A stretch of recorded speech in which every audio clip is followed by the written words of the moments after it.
And good afternoon, Rick Folbaum along with Tracy Hutchins, and we are waiting to hear from Governor Brian Kemp. He will be speaking for the first time since we learned the result of yesterday's election. Let's take a listen. Let you know, in my opinion, that has been a disgrace and quite honestly un-American.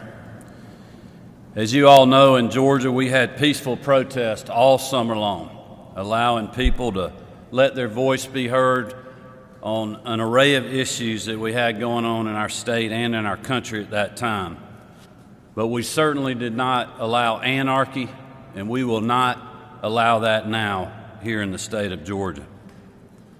It is unimaginable that we have people in our state and our country that have been threatening police officers, breaking into government buildings. This is not the Georgia way, and it is not the way of our country. An individual being shot during the middle of these activities, that I don't even know the details on that, while they were there, is unimaginable. And for those of you that have been calling on a special session, you can now see what that would have looked like. Rudy Giuliani saying, quote, trial by combat, end quotes, is simply outrageous, and there is no place for that in our nation.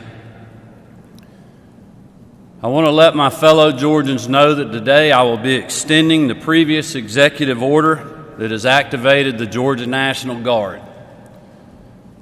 That will continue to be in place this coming Monday, and they will be called up as needed. I feel confident that they will not. We have to come together in this state and in this country as we move forward. Now I'll turn it over to Lieutenant Governor Duncan. Thank you, Governor Kemp. I join you in as strongly and as vehemently as I can condemning the rioting and violence at our U.S. Capitol and other places across this country. Today is an incredibly sobering reminder of how delicate our democracy truly is. It is also a reminder of how dangerous it is when people in power act as if they are more important than that democracy. I call on Donald Trump, President Donald Trump, to speak with all the clarity in the world as to exactly what Americans should do at this point in Washington, D.C. They should exit the Capitol peacefully, and they should allow democracy to once again shine. I want to speak directly to Georgians, every Georgian that can hear my voice.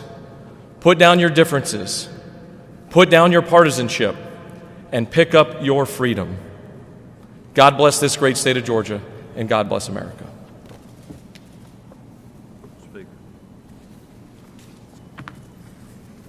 Thank you very much, Governor, and good afternoon to all of you.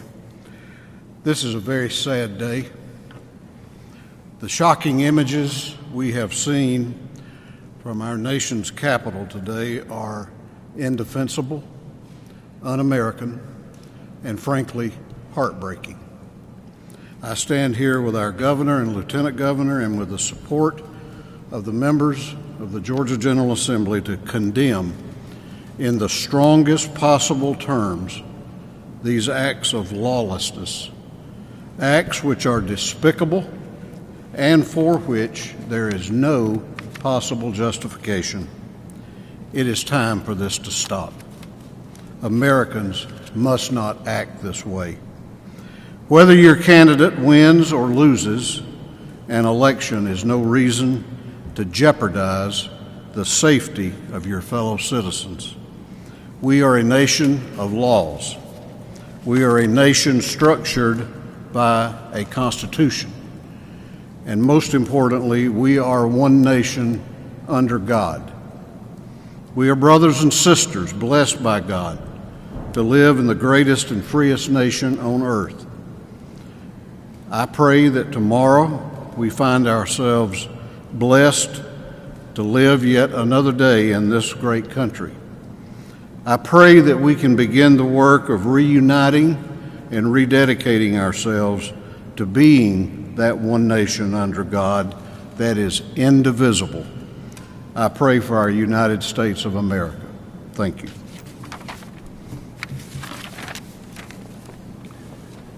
Thank you, Lieutenant Governor Duncan and Speaker Ralston. In closing, I'll just let my fellow Georgians know that as we start the legislative session this coming Monday, I have been discussing with Lieutenant Governor Duncan and Speaker Ralston the safety protocols that we'll have in the state capitol and on the grounds here. We've also been in discussions with members of the minority party to make sure that they are clear on that and that their members are comfortable as we start this legislative process. And we will move forward together, working on the things that really matter for the people of our state. Thank you very much. And you have been listening live to Governor Brian